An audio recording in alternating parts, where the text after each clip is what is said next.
В эфире телеканала «Якутия-24 новости», в студии Иван Лазаренко. И вот главные темы этого выпуска. Ведущий медицинский исследовательский центр Москвы выступил с инициативой создать в Якутске пилотный проект по раннему выявлению рака. Всего 30 дворовых территорий благоустроят в столице республики только в этом году. Программа уже рассчитана на 5 лет. День работника речного и морского транспорта отмечают завтра. Как его встретят экипажи судоходной компании «Алроса Лена».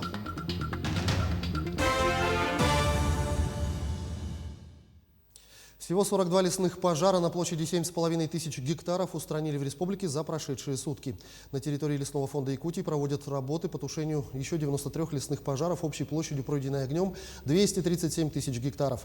На тушении пожаров задействованы 2609 человек и 333 единицы техники. По информации руководителя Департамента лесного надзора и охраны лесов Минэкологии Республики Владимира Иванова, задымленность в Якутске вызвана шлейфом дыма от обслуживаемых пожаров в Горном, Хангаласском и Мегино-Кангаласском районах, а также рядом с городом Якутском. Самолет Ан-26 «Циклон» для искусственного вызывания осадков сегодня работает в Мирнинском и Сунтарском районах. Также вертолеты Ми-8 с водосливным устройством продолжают работу в районах республики. По данным оперативного штаба, на территории республики зафиксировали 99 новых случаев коронавируса за прошедшие сутки. Так, в Якутске обнаружили 52 случая, в Верхневилюйском районе 7, в Жиганском 6. По 5 заболевших инфекцией зарегистрировали в Алданском, Амгинском и Нерюнгринском районах, по 3 в Мегино-Кангаласском, Мирнинском и Хангаласском, по 2 в Ленском, Усть-Алданском и Эвено-Бытантайском районах. Единичные случаи выявили в Верхоянском, Вилюйском, Кобяйском и Чурапчинском районах.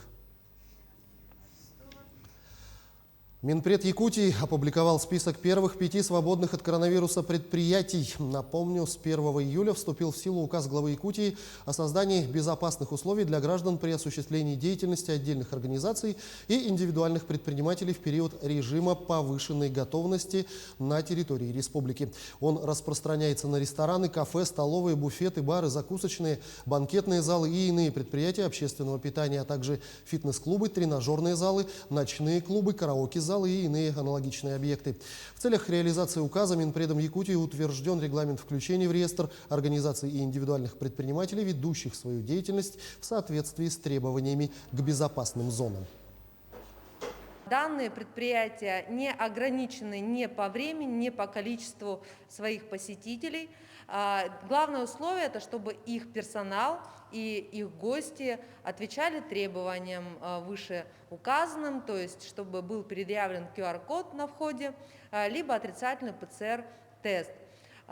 Я уверена, что данный список будет расширяться. У нас очень много предварительных заявок также от спортивных объектов, от фитнес-клубов. Ну и общественное питание, конечно, очень заинтересовано в том, чтобы поучаствовать в этом эксперименте. Тем временем ведущий медицинский исследовательский центр Москвы выступил с инициативой создать в Якутии пилотный проект скрининга по раннему выявлению рака шейки матки. Это чрезвычайно коварное заболевание, которое протекает практически бессимптомно, поэтому его легче предупредить, чем лечить.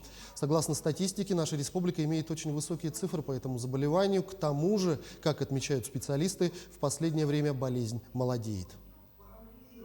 Оказать региону вашему, Саха-Якутия, для того, чтобы инициировать проект. Пока это будет пилотный проект по скринингу рака шейки матки, а впоследствии, может быть, и более организованный, для того, чтобы, во-первых, обратить внимание на эту проблему, потому что во всей России ваш регион является лидирующим по раку шейки матки среди женщин.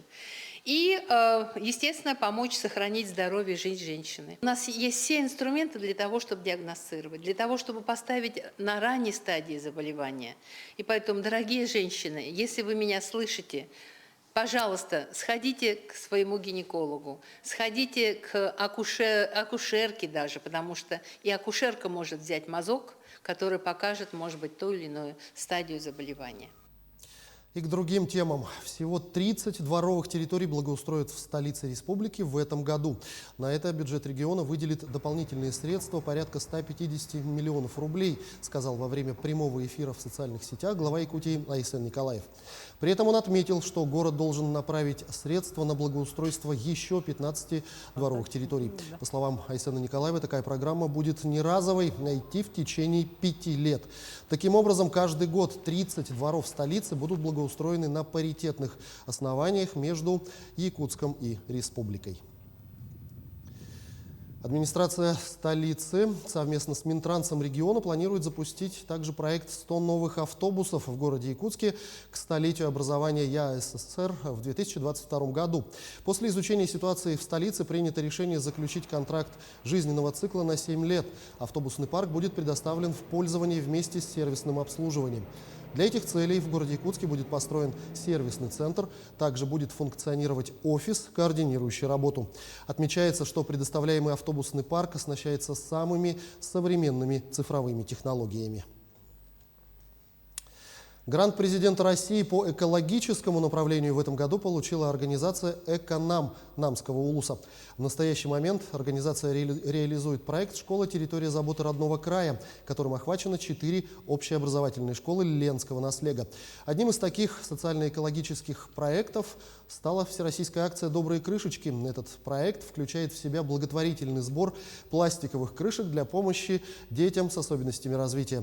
В рамках этой акции в 4 школах Ленского наслега появились эко-урны. Здесь сортируют бутылки, алюминиевые банки и картон. Сейчас на территории села расположено всего 24 контейнера. В проекте участвуют порядка 2000 учащихся и добровольцы из числа местного населения. Лучшие наши эти проекты были это «Эхо Победы», миллионный грант, также «Моя Родина» Намский улус, «Люди. Гордость Намского улуса», такие «Энсели Хочотун Оглоро», разные такие проекты. Нынче тоже участвуем в республиканском конкурсе Ильдархана «Гончарное дело». Надеемся на победу. День речника экипажа судоходной компании «Алроса Лена» встретят завтра на рабочей вахте. Она длится с мая по октябрь в среднем 160-170 суток. Навигацию флотские ждут всю долгую зиму, ведь у них 2 дома. Свой родной на земле и не менее родной с неустойчивой палубой под ногами. О тех, кто всей душой прикипел к реке, рассказывает Олеся Васева.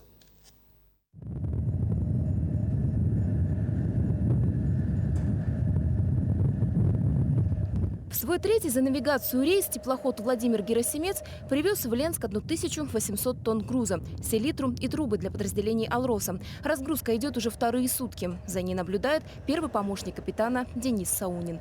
Груз на берег нужно доставить без повреждений. Ленск 1, Владимир Герасимец. Тем временем каждый из 8 членов экипажа занят своим делом. На капитанском мостике посменная вахта, даже когда судно в порту. На камбузе повар Любовь Ивановна готовит обед. Сегодня и 1-е, и 2-е, и выпечка. Матрос Татьяна Геннадьевна отвечает за чистоту и порядок. Здесь у нее все по-домашнему. По-другому нельзя. Экипаж на 160 суток становится семьей.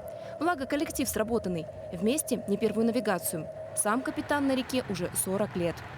По-разному бывает. Бывают моменты, и у кого-то настроение плохое, у кого-то какие-то личные там проблемы. Но оно все проходит. Коллектив сплоченный, достаточно молодой, средний возраст, 35 лет получается. Друг друга понимают уже как бы без слов. Трудовая вахта речников длится с мая по октябрь. Каждый рейс 10 дней. Бывает и больше, если приходится работать на Нижней Лени. Но к таким вахтам все уже привыкли.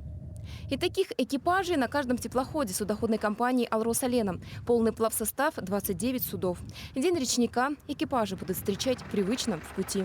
Нам удалось за прошедший период навигации перевести практически 1/3 планового задания на весь период. Все суда работают ровно, воды в реке достаточно, груза тоже достаточно, поэтому все идет по плану.